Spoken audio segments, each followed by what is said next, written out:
Good morning.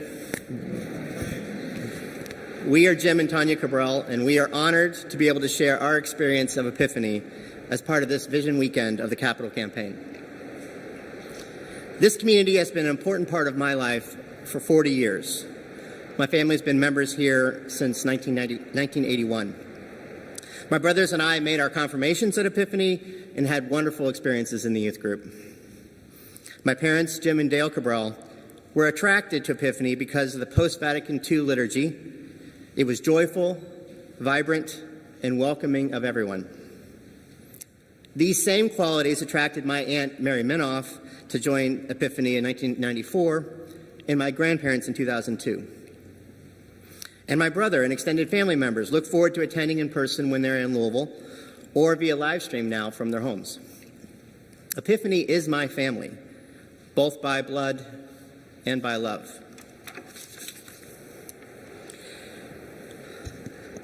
My first experience with Epiphany was Derby weekend 29 years ago. Jim invited me to play music at a Sunday Mass. I was nervous to play in front of complete strangers, but Linda Thieneman and the musicians were welcoming and excited to have us play. 2 years later, I was working in New Hampshire and Jim was working in Seattle. He invited me to meet him somewhere in the middle in Louisville for Christmas holidays. As we were preparing to attend the Christmas Eve Mass, Jim proposed. I really can't tell you much about my first Christmas Eve Mass here at Epiphany because it had passed in an excited blur and I couldn't stop staring at the sparkles on my ring. But I remember very vividly the beautiful decorations, the wonderful music, and the shimmering lights, and the warmth of love from so many people here at Epiphany. Christmas liturgies hold a very special place in my heart. We were blessed to have a bit of Epiphany at our wedding in Seattle 25 years ago. Father Joe Graffis, former pastor of Epiphany, flew to Seattle to preside at our wedding.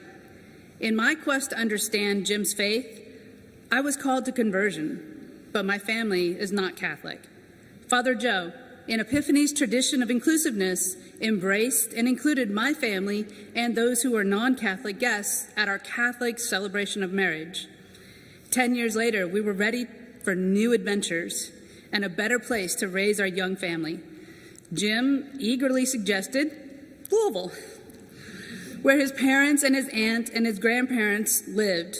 So we packed up our young family and drove 2,300 miles across the country with 3 kids under the age of 8.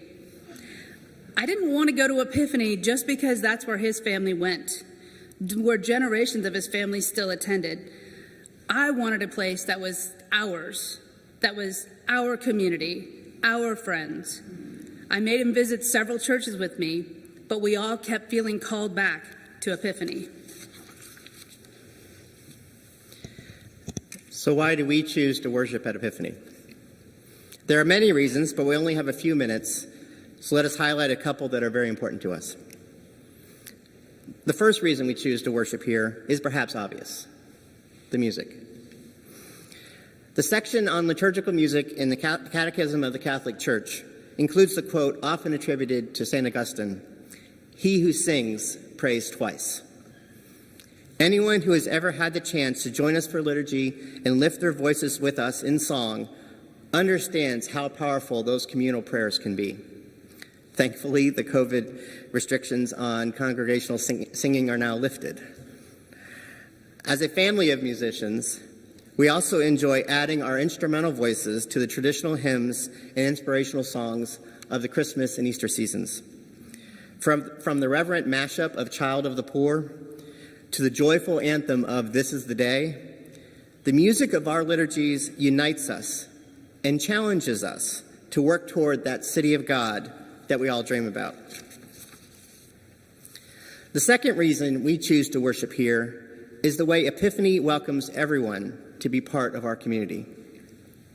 In the passage from Fratelli Tutti that we just prayed, Pope Francis reminds us that God created all human beings equal in dignity.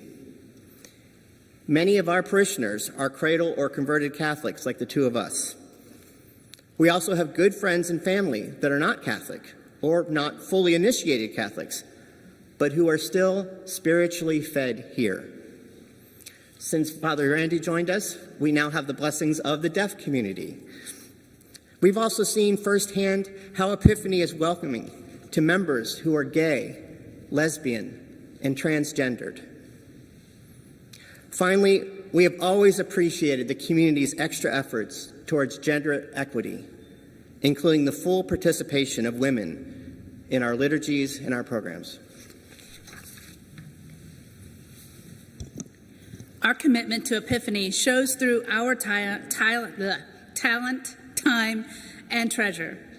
Our family serves or has served as lectors, Eucharistic ministers, acolytes, musicians, live stream volunteers, catechists, scout leaders, and technology committee members.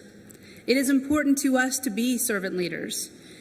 It is just as important to us to support the mission of Epiphany by contributing to the capital campaign to ensure future generations have a place to worship that is welcoming and inclusive. We invite you to join us in contributing to the campaign and ensure that future. Last weekend we sang Hold On to Love. And as I listened to the words, I thought how much this song captures what I love about Epiphany.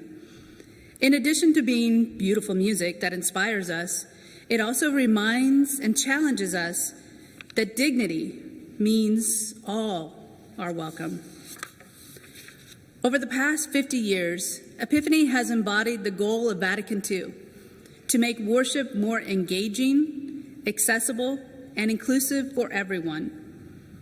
We are eager to see Epiphany continue Father Flynn and Father Fowler's vision to establish a faith community that emphasizes liturgy, social justice, lifelong formation, and ecumenical cooperation with other faith communities. We believe that over the next 50 years, Epiphany will continue to be Christ's love and friendship, including all people and serving our community. Thank you for the opportunity to share our experiences with Epiphany.